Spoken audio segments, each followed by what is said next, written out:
Hi friends, welcome to the UPSC PCS forum. आज हम ancient history को आगे बढ़ाते हुए हमने पिछली क्लास में देखा था डिफरेंट पीरियड्स के बारे में, पैलियोलिथिक, मेसोलिथिक और नियोलिथिक साइट्स के बारे में, और उनका क्या इम्पोर्टेंस रहा है। जैसे कि हमने पैलियोलिथिक को 3 भाग में डिवाइड किया था, lower, upper and middle paleolithic age. और मेसोलिथिक को हमने देखा था कि उसमें किसका यूज़ होता था, जो माइक्रोलिथ्स टूल्स होते हैं उनका यूज होता है। और डोमेस्टिकेशन ऑफ एनिमल्स कहाँ स्टार्ट होता है? मेसोलिथिक पीरियड में। फायर का स्टार्ट कहाँ होता है? अपर पैलियोलिथिक एज में। अपर पैलियोलिथिक एज हमने देखा था कि 99% ऑफ द पैलियोलिथिक एज क्या था? ह्यूमन हिस्ट्री से जुड़ा हुआ था। और वो क्या था? मेनली वो आइस एज से बिलोंग करता था। अपर पैलियोलिथिक में एज में धीरे धीरे क्या होता है? टेम्परेचर जो होता है वो वार्म होने स्टार्ट होता है। फिर हमने देखा था न्यूलिथिक एज के बारे में। न्यूलिथिक एज में हमने देखा था कि फाइनली जो पीपल्स होते हैं वो क्या करते हैं? वो स्टार्ट कर देते हैं फूड का प्रोडक्शन करना। आज हम देखेंगे इसको थोड़ा समराइज करते हुए हम देखेंगे क्या वजह रहा है कि हंटर गैदरर से वो फूड प्रोड्यूसिंग बन जाते हैं। तो जैसे कि हम देख रहे हैं कि पीपल जो थे, जो ह्यूमन हिस्ट्री रही है, ह्यूमन का इवोल्यूशन रहा है, तो वो सब कॉन्टिनेंट में जब रहते थे 2 मिलियन ईयर्स एगो से। जनरली उस टाइम वो क्या थे? हंटर और गैदरर। हंट क्या करते थे? वाइल्ड एनिमल्स और फिश को भी कॉट करते थे। कभी ये पूछ लिया प्रीलिम्स में कि क्या फिश को वो कॉट करते थे? तो हाँ, फिश को वो कॉट करते थे। Birds gathered fruits, nuts, seeds, stocks and eggs. तो हंटर गैदरिंग के टाइम पे वो क्या करते थे? हंटिंग करते थे वाइल्ड एनिमल्स का, फिशिंग भी करते थे, फिर उसके बाद बर्ड्स को पकड़ते थे, फ्रूट्स नट्स को भी गैदरिंग करते थे। तो रीजन फॉर मूविंग, पर इसके लिए वो क्या करते थे? मूव करते थे एक प्लेस से दूसरे प्लेस। तो और क्या वजह था उनका? एक दूसरे से हंटर गैदर थे, तो रीजन क्या था मूव करने का? इन सर्च ऑफ फूड। पहला तो हो गया इन सर्च ऑफ फूड, क्योंकि हमें पता है, अभी भी हमें देखने को मिलता है कि एक सीजन में किसी एरिया में एक ही तरह का फ्रूट मिलता है। तो एक सीजन में तो चलो काम चल गया, फिर नेक्स्ट सीजन के लिए तो उन्हें दूसरी जगह मूव करना होगा ना। टू फॉलो प्री मोमेंट, जैसे कि मैंने अभी बताया कि वो हंटिंग भी करते थे। तो हंटिंग करते थे तो एनिमल्स भी तो जान जाएंगे ना। अब एक जगह हंटिंग करते करते क्या हो जाएगा कि या तो एनिमल्स जान अवेयर हो जाएंगे, और दूसरा जो एनिमल्स होंगे वो खत्म हो जाएंगे। तो वो दूसरे जगह जाते थे, किस लिए? उनका हंटिंग करने। As animals move from place to place, और एनिमल्स भी तो मूव करते थे एक जगह से दूसरी जगह, तो इसलिए भी उनको जाना पड़ता था। In search of different kinds of plants, as plants and trees bear fruit in different season, जैसे कि मैंने पहले भी बताया। In search of water, as people, plants and animals needs water to survive, as some lakes, river, streams are perennial और some are seasonal. जैसे कि हमें पता है कि जो हमारी जो इंडिया है, जो हमारा जो इंडियन सब कॉन्टिनेंट है, उसका जो सारे रीजन्स होते हैं ना, वो एक जैसे नहीं है, वो डाइवर्सिटी से, जोग्राफिकल डाइवर्सिटी भरा हुआ है। तो जोग्राफिकल डाइवर्सिटी की वजह से क्या है कि यहाँ पे जो भी रिवर्स होंगे, लेक्स होंगे, कहीं कहीं पे वो पेरिनियल होते थे, कहीं कहीं पे सीजनल होते थे। और जहाँ पे सीजनल होते थे तो वहाँ से क्या होता था? उनको दूसरी जगह जाना पड़ता था। किसके लिए? वाटर के लिए, क्योंकि वाटर जो है वो प्लांट्स, एनिमल्स और ह्यूमन सबके लिए बहुत ज़्यादा इम्पॉर्टेंट है। टूल्स यूज्ड बाय हंटर और गैदरर, किस टाइप के टूल्स यूज किया जाता था? स्टोन का टूल्स यूज किया जाता था, वुड का, बोन का। हमने देखा था कि बोन का टूल्स हमें कई जगह पे मिला हुआ है, मिलनी न्यूलिथिक साइट्स में।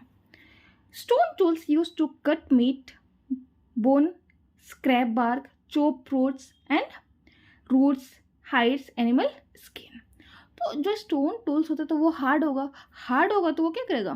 मीट्स को कट करने में हेल्प करेगा, बार्क को स्क्रैप करने में हेल्प करेगा, फ्रूट को चॉप करने में हेल्प करेगा, रूट, हाइड, एनिमल्स के स्किन को भी हटाने में हेल्प करेगा। हम कुछ साइट्स देख लेते हैं इस फोटो में। जैसे कि हम देख रहे हैं कि ये जो बॉक्स है ब्लैक कलर का, ये नियोलिथिक साइट्स को दिखा रहा है। तो नियोलिथिक साइट्स में हम देख रहे हैं कि नॉर्थ ईस्टर्न पार्ट में कौन सा साइट्स है? दायोजली हेडिंग्स। दायोजली हेडिंग्स के बारे में हमने जब नियोलिथिक साइट्स पढ़ा था तो हमने देखा था कि मणिपुर के साइड से हमें नियोलिथिक साइट्स मिलते हैं। उसमें से सबसे इंपॉर्टेंट क्या था? दायोजली हेडिंग। नेक्स्ट हम देख रहे हैं चिरांद, जो कि बिहार में है।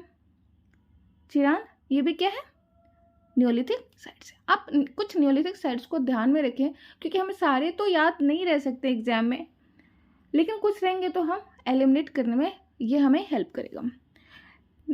कश्मीर में हम देख रहे हैं बुरजाम, और दूसरा एक और हमने क्या देखा था, गुफ कराल।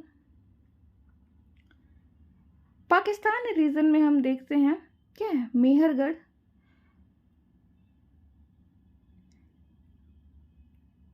कोल्डी हवा, महागरा, हल्लूर, ये साउथ इंडिया का है। पय्यम पल्ली, ये सब साउथ इंडिया का। तो हम इनके कुछ ये देख लेते हैं, कुछ कैरेक्टरिस्टिक्स भी, जैसे कि बुरजाम का क्या कैरेक्टरिस्टिक्स है। ये बुरजाम कहाँ पे है, बुरजाम है कश्मीर, प्रेजेंट डे जो कश्मीर है वहाँ पे हमें देखने को मिलेगा। पिट हाउसेस, यहाँ पे कैसे हाउसेस मिलते थे, पिट, डग इनटू द ग्राउंड, ग्राउंड में डग्ड हाउसेस मिलते थे। कुकिंग हर्थ, वहाँ पे कुकिंग हर्थ भी मिले हैं, बोथ इनसाइड और आउटसाइड हर्थ। अर्दन पॉट्स भी मिले, समटाइम्स डेकोरेट, और ये पॉट्स जो होते थे कई बार क्या होते थे, डेकोरेटेड होते थे। Viewing cloth using different cotton material, viewing cloth भी मिले हैं। ये पॉइंट्स ना आपको पीटी में बहुत हेल्प करेगा, क्योंकि कई बार यूपीएससी ऐसे क्वेश्चन पूछती है। फिर उसके बाद हम देख रहे हैं मेहरगढ़ के बारे में, कि मेहरगढ़ का क्या कैरेक्टरिस्टिक्स है। फर्टाइल प्लेन नियर बोलन पास, जो मेहरगढ़ का रीजन था ना वो कहाँ पे था, नियर बोलन पास के पास था, और ये कैसा प्लेन था, ये फर्टाइल रीजन था। बार्ले और वीट का यहाँ पे क्या होता है, एविडेंस मिला। Rear sheep and goat first time, ये शिप को भी पालते थे, और गोट का जो हमें मिला है वो कहाँ पे मिला है, मेहरगढ़ पे। तो ये भी एक इंपॉर्टेंट क्वेश्चन हो सकता है। Animal bones, life after death belief, यहाँ पर लाइफ आफ्टर डेथ बिलीफ किया जाता था। डेड पर्सन बरीड विथ गोट, गोट का जहाँ पर भी अगर आपको एग्जाम में क्वेश्चन लगे तो आप मेहरगढ़ को लगा देना। नेक्स्ट साइट है इनामगांव जो वेस्टर्न इंडिया में है। उसके बाद हम देख रहे हैं जो राउंड शेप में, जो सर्कल शेप में, वो मेगालिथिक साइट्स के बारे में हम इसके नेक्स्ट पार्ट में पढ़ेंगे। मेगा का मतलब होता है लार्ज, और लिथिक का मतलब होता है स्टोन। ये जो रीजन था ये मेनली लार्ज स्टोन्स रीजन था, और ये मेनली बरीड रीजन से, मतलब क्रिमेशन से रिलेटेड रीजन बिलोंग करते हैं, जिसमें तरह तरह के हमें क्रिमेशन के बारे में देखने को मिलेंगे।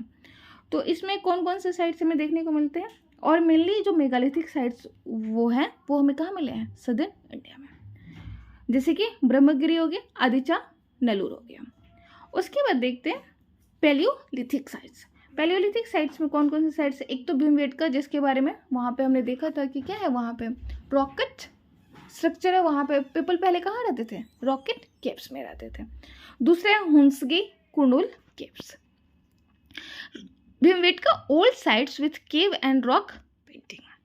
अब हम देखते हैं कि फैक्टर्स दैट लीड टू, और ट्रेसेस ऑफ एस भी मिलता है कहाँ पर, कुर्नूल केव में। कुर्नूल केव में हमें क्या देखने को मिलता था, एस का trace,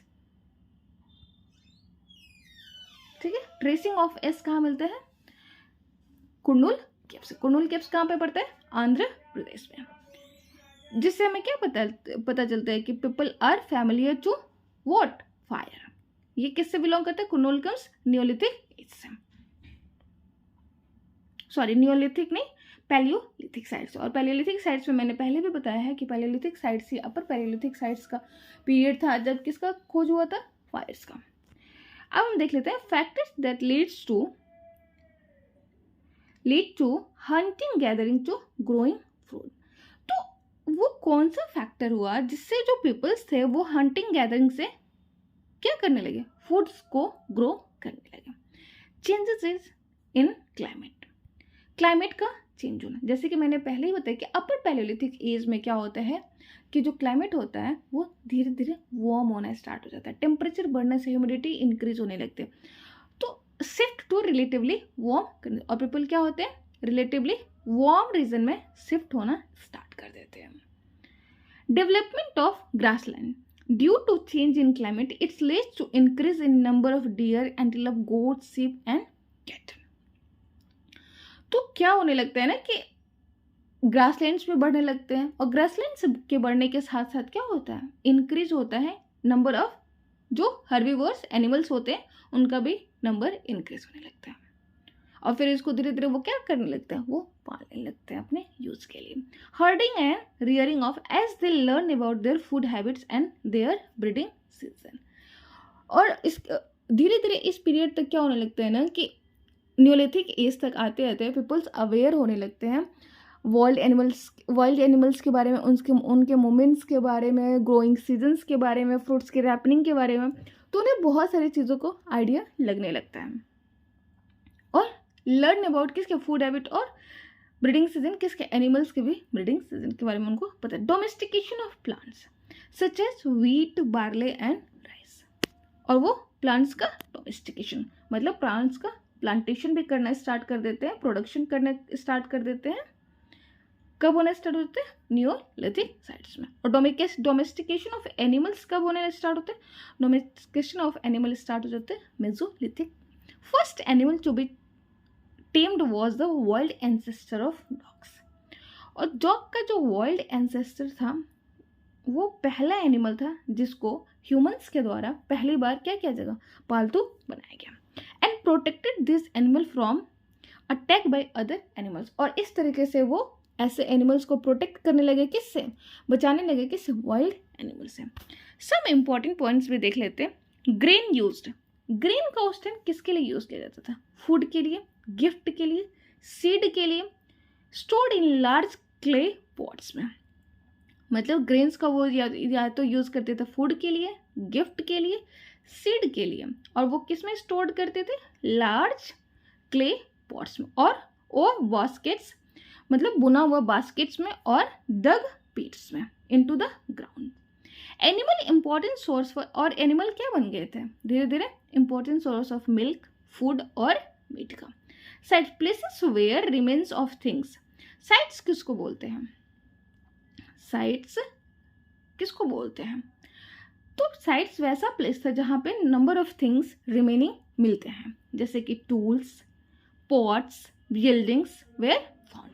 painting on the walls, walls पे भी हमें पेंटिंग देखने को मिलती है, जैसे कि एमपी में भीमबेटका में, और सदर्न यूपी में। सदर्न यूपी में मैंने बताया था सुहागी घाट में। शॉर्ट और पेंटिंग हमें क्या देखने को मिलता है, wild animals draw with great accuracy and skills. Wild animals के बारे में भी हमें चित्र मिलती है जो बहुत ही उनके स्किलिंग क्वालिटी को दिखाता है, ग्रेट स्किलिंग क्वालिटी को, जो कि बहुत ज़्यादा क्या होता है, एक्यूरेट होता है। और मैंने बताया था कि पेंटिंग्स में हमें लैक ऑफ पर्चिंग बर्ड्स दिखेंगे, मतलब पर्चिंग बर्ड्स का जो पिक्चर होगा, जो पेंटिंग होगा वो लैक करेगा। कैटल ह्यूक, कैटल ह्यूक क्या है, कैटल ह्यूक ये एनसीईआरटी में दिया हुआ है, जब एनसीईआरटी पढ़ेंगे तो आपको आइडिया लगेगा। तो कैटल ह्यूक एक न्यूलिथिक साइट से, कहाँ का, टर्की का। Several things brought from the great, कई बार बहुत सारे थिंग्स को जो ना दूर के डिस्टेंस से मंगाया जाता था, जैसे कि फ्लिंट, सीरिया, कॉरीज, सेल्स, इनका भी हमें सोर्स देखने को मिला है। एब्सेंस ऑफ कार्ट, कार्ट का एब्सेंस था, मतलब बैलगाड़ी और बुलॉक कार्ट का एब्सेंस था इस रीजन में। Things were carried on backs of animal such as cattle और पीपल, और जो सामान लिया जाता था वो कहाँ पे, या तो कैटल के पीठ पे और पीपल के पीठ पे ले जाया जाता था। आई होप फ्रेंड्स ये लेक्चर आपको अच्छा लगा होगा। लेक्चर अच्छा लगे तो लेक्चर को लाइक और सब्सक्राइब करना ना भूलें। Thank you so much, bye, good night, आज के लिए इतना ही।